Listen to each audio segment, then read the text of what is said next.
Facebook. It's Sunday morning, and it's gonna be a beautiful day. Thought I'd maybe make a little bitty video. A guy out there, Edwin Duterte, is running for Congress in 43rd in California, 43rd Congressional District, and he's doing a fine job, winning hearts and minds. And hey, man, I got nothing but love for you, baby. Know this. Yeah, it's a long and bumpy road. There's going to be people that are going to be, hating and stuff, and that's okay. Got a lot going for you, though. You're out there doing your thing, partying with your guys out there and having fun, and hey, maybe give them that vaccine. You got some smarts on your team. You got some smarts. You got some street smarts. You got some book smarts. Oop, that's my food. I got to go check on that in about 5 minutes. But in the meantime, we've got a lot going on. We got people coming here from these places they're calling shithole countries, and some of them are not so bad. You got to forgive my appearance today. I have yet to jump in the shower. It's Sunday, and I'm just kind of kicking back. I don't have much to do, and I will get in the shower and shave in a little bit here. But it's early in the morning in beautiful Michigan. We got people coming from these places they're calling them shithole countries, and to be honest with you, it's not so much. Hey, they just been raped, by their politicians. Is what's going on. People are living in filth and poverty. This is not somewhere you'd want to go on vacation. It's not somewhere you'd want to, without security. Take a vacation and swim along amongst their bottles and stuff. If you look at pictures of Haiti or Liberia, you look at the beautiful shores of Nigeria. On the west coast of Africa there, Monrovia, named after our beautiful President Monroe, that sent dozens of slave ships back filled with slaves, and they founded a government inside of, it's called Monrovia. Do yourself a favor and look the place up on the internet. Vice News has a great coverage. Vice News, VICE News. They do have a YouTube channel. They did coverage on, you can put it right in the search bar at the top there. They did a great job covering Monrovia and their beautiful beaches. You might want to take a look at that and see what they look like, and see if you want to take a nice vacation in Monrovia. It's worth a look. But they come from these places to the shores of America. See, here's what's going on. We are a beacon of hope for countries that and people that are oppressed. Okay, and that part I get, because we are doing such a great job. We are actually, with all the problems that we're having, and on the social side, we are doing a really, really good job on the world scene. We have little microaggressions and things like that happening, and we'll get past that. That's not very important. It seems like an important thing, but it's really not. It's like fake outrage and stuff like that going on. So besides that, we've got prosperity. We're a beacon of hope. Look at our beautiful cities. Which are deteriorating. They need work. They do need work. Okay, we put it off too long. We've been partying since the 90s. It's like 25 years of taking it easy and getting these pet programs with the AIDS research, and we've done some pretty good things in terms of humanity on the world scene. But on the smaller side, we've got holes in our streets. We've got potholes. We got sinkholes. We got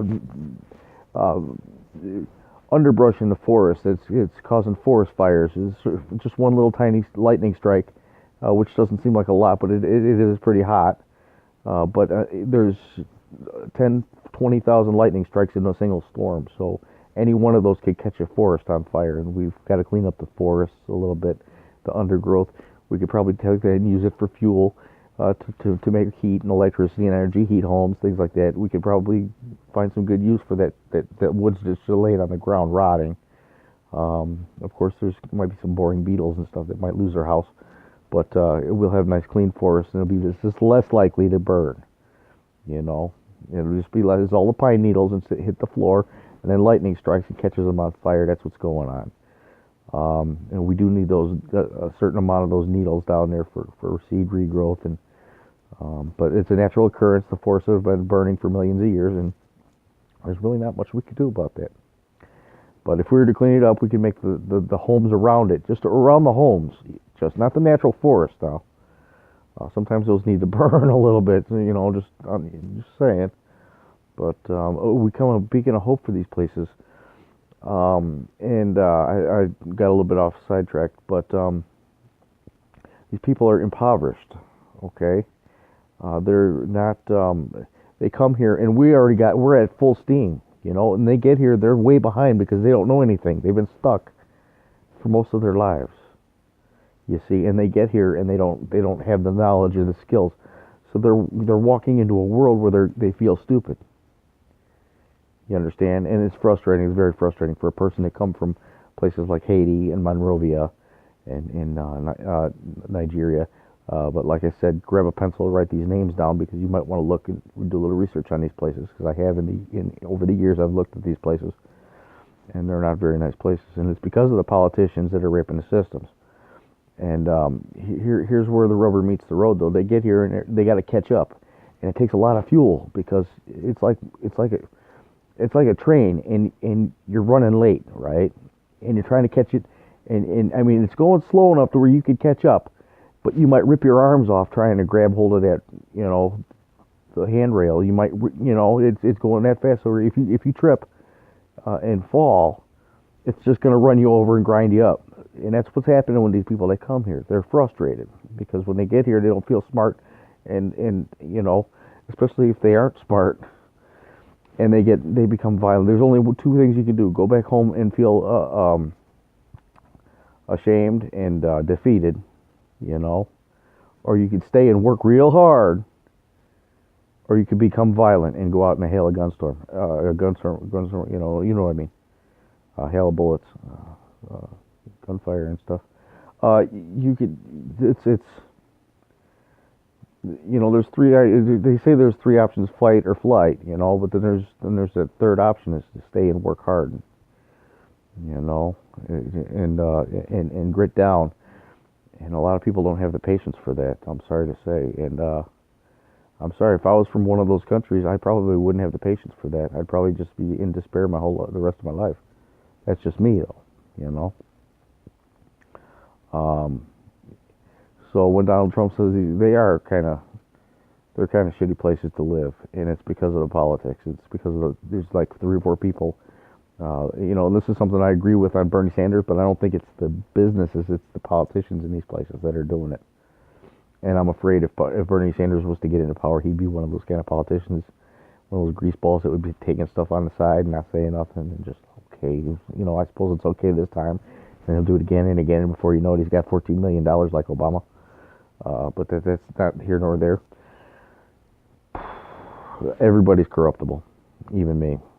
I'm not going to virtue signal and say it wouldn't happen, because it probably would. Right now I'm sitting at home and thinking I could be doing I could do doing the yacht thing, but hey, look, here's where the bottom line is it's not these people's fault that's where they're from. We got to have a little compassion towards those people, but their country is currently.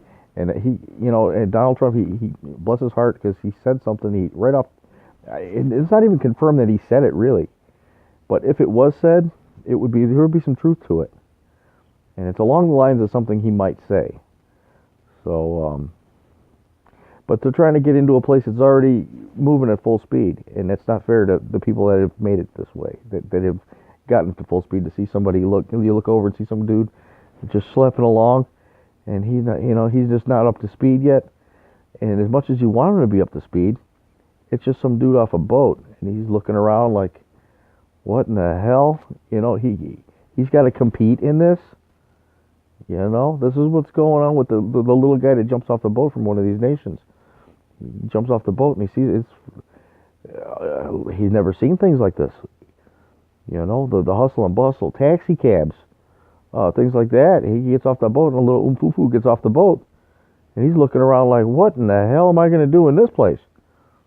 I have no skills.